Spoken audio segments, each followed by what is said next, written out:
Hello class 12। इसमें मैं आपको बाजार दर्शन और मेरी कल्पना का आदर्श समाज, जाति प्रथा और श्रम विभाजन, जो डॉक्टर अंबेडकर का लेसन है, उसको बताने जा रही हूँ। तो पहले मैं आपको बताती हूँ इसमें बाजार दर्शन।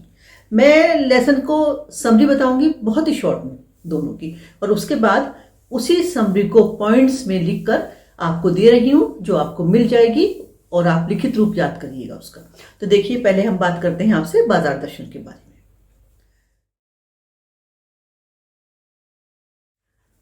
बाजार दर्शन जो पाठ है, उस पाठ में लेखक ने बताया है कि किस प्रकार से बाजार हमें अट्रैक्ट करता है और हम उसके जादू में बंधकर चीजों को खरीदारी कर लेते हैं। कई बार हम जरूरत से चीजें लाते हैं और कई बार हम बिना जरूरत की चीजें भी ले आते हैं, जो हमारे आराम में खलल और डालती हैं, यानी कि जो हमारा आराम है उसमें थोड़ी सी परेशानी डाला करती है। देखिए, पाठ 3 कहानियों के माध्यम से बढ़ाया है लेखक ने। 3 कहानियां बताई हैं। लेखक के एक मित्र हैं, मार्केट जाते हैं और मार्केट जाने के बाद जब लौटते हैं तो इतना सारा सामान खरीद लाते हैं कि उनका जो पूरा पर्स है वो खाली हो जाता है। पत्नी भी साथ होती है। लेखक के पूछने में कि भाई क्या क्या लेकर आए, बताया कि हर चीज वो खरीद लाए, क्योंकि पत्नी उनके साथ थी। मन खरीदने का उनका भी था, लेकिन सारा का सारा दोष उन्होंने पत्नी को दे दिया, या क्रेडिट करिए कि सारा का सारा उन्होंने पत्नी को दे दिया। एक कहानी तो ये है। दूसरी कहानी ये है, लेखक के एक मित्र और मार्केट गए। जब लौट कर आए तो कुछ नहीं लाए थे। लेखक ने पूछा क्यों नहीं लाए। जवाब ये दिया कि इतना सुंदर बाजार था, चीजें ऐसे सजा कर रखी गई थी कि हर चीज कहती थी मुझे ले लो, मुझे ले लो, इसलिए मैं किसी को भी नहीं लाया कि जिसको छोड़ता और किसको लेता। तीसरी कहानी और उन्होंने बताई है, वो है एक भगत जी जो चूरन बेचने का काम करते हैं। वो बाजार जाते हैं और अपनी जरूरत का सामान ही लेकर आ जाते हैं। उसके अलावा वो बाजार को बिल्कुल देखते भी नहीं। तो सवाल ये उठता है कि लेखक के पहले वाले मित्र ने इतना सारा सामान क्यों खरीदा। गए और बिना जरूरत के जो चाहा वो खरीद के ले आए। इसका कारण ये है कि जब हम बाजार जाएं तब हमें पता होना चाहिए कि हमें क्या चीज लेनी है और क्या चीज हमें छोड़ कर आनी है। यानी कि अगर मन हमारा खाली होगा, हमारे मन में प्लानिंग नहीं होगी, तो हम अनाप शनाप का बाजार से खरीदारी कर कर आ जाएंगे और उसके बाद जो चीजें घर लाके देखेंगे लगेगा इनकी हमें जरूरत ही कम थी। तो इसका अर्थ ये हुआ कि जिस प्रकार से लू में जाने से पहले हम पानी पीते हैं ताकि लू का लूपन हमें न लग सके, उसी तरह से हमें बाजार जाने से पहले चीजों के बारे में सोच लेना चाहिए, जिससे कि हम उतनी ही खरीदारी करें जितना कि हमें आवश्यकता है। बाजार से खरीदारी करना, खरीदारों जो खरीदारी करते हैं उनका ही दोष नहीं है। बाजार में इस तरह से बाजार सजा के रखा जाता है कि वो अट्रैक्ट करता है। वो कहता है कि आओ, मुझे देखो, मुझे छुओ, मुझे लूटो, अपने साथ घर ले जाओ। तो कोई भी व्यक्ति बाजार के इंद्रजाल में फंस ही जाता है। बाजार जो है वो अपने आप में एक मूक आकर्षण है, एक मूक इन्विटेशन है, जो कहता है कि मैं तुम्हारे साथ तुम्हारे घर जाऊंगा। तो जो लोग बाजार जाते हैं और सारा का सारा एक दिन में खरीद लाते हैं, वो लोग बाजार को सार्थकता प्रदान नहीं करते। बाजार को सार्थकता प्रदान करते हैं भगत जी जैसे लोग, जो जरूरत का सामान लेते हैं और वापस लौट आते हैं। देखिए, वैसे भी सोचने की बात यह है कि अगर हम बाजार जाएं या हम सारा का सारा सामान हफ्तों महीनों का एक दिन में ले आए, तो बाकी दिन हम क्या करेंगे। या हम बाजार नहीं जाएंगे, तब बाजार में जो गतिशीलता है वो नहीं रहेगी, और जब गतिशीलता नहीं रहेगी तो बाजार जो है वो मृत प्राय हो जाएगा। तो हमें अपने मन में पहले प्लानिंग करनी चाहिए, उसके बाद ही बाजार हमें जाना चाहिए। ये बाजार दर्शन बाजार के दर्शन को बताता है, यानी कि बाजार की फिलॉसफी को बताने का प्रयास किया है इस पाठ में। लेखक जैनेन्द्र कुमार जी ने इसमें एक बात को और क्लियर किया है कि कौन कौन बाजार से सामान खरीद सकता है। तो कहते हैं ये परचेजिंग पावर का कमाल है कि लोग सामान खरीद लाते हैं। वैसे जिसके पास पैसा है उसे सामान दिखाने की आवश्यकता नहीं है। बैंक बैलेंस, घर परिवार ऐसे ही दिखाई देता है, लेकिन जो सामान है वो बिना बात के ही अब सारी कहानी व्यक्ति ही कह देता है कि उसके पास कितना पैसा है या कितना वो संपन्न है। तो दिखावा करने के लिए भी अपने पास चीजें इकट्ठी लोग करते हैं। कहना चाहिए कि उपभोक्तावाद पर यह पाठ बहुत बड़ा एक व्यंग करता है कि किस तरह से लोग चीजों का उपयोग करते हैं। बाजार का जादू सब पर अपना प्रभाव नहीं डालता। जो लोग पहले से प्लान कर लेते हैं, जो लोग समझ लेते हैं कि उनकी आवश्यकता क्या है, बाजार का कोई जादू भी उन पर असर नहीं डालता। तो ये आपका इस पाठ का थोड़ा सा एक अंश हो गया जो मैंने आपको सारांश से भी छोटा करके बताया।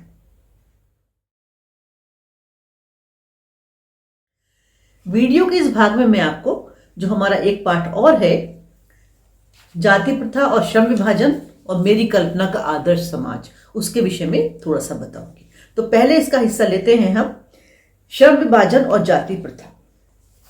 देखिए, जो जातिवाद को मानने वाले हैं वो लोग ये कहते हैं कि श्रम विभाजन होना चाहिए।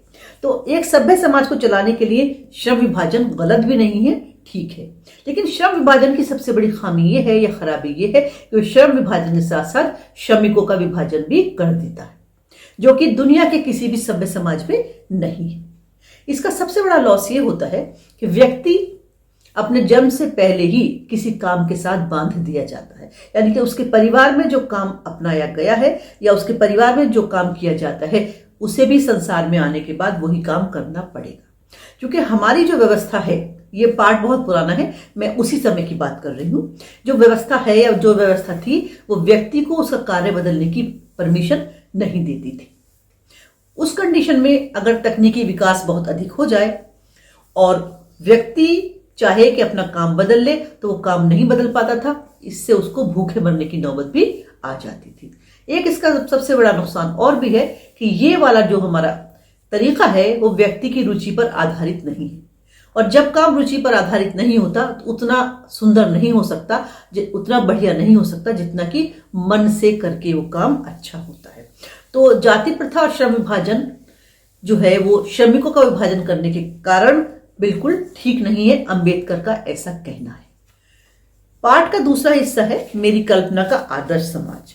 तो सवाल ये उठता है कि जब जाति प्रथा और श्रम विभाजन समाज को इतना नुकसान दे रहा था, तब डॉक्टर अंबेडकर ने मेरी कल्पना का आदर्श समाज करके कुछ हिस्सा लिखा।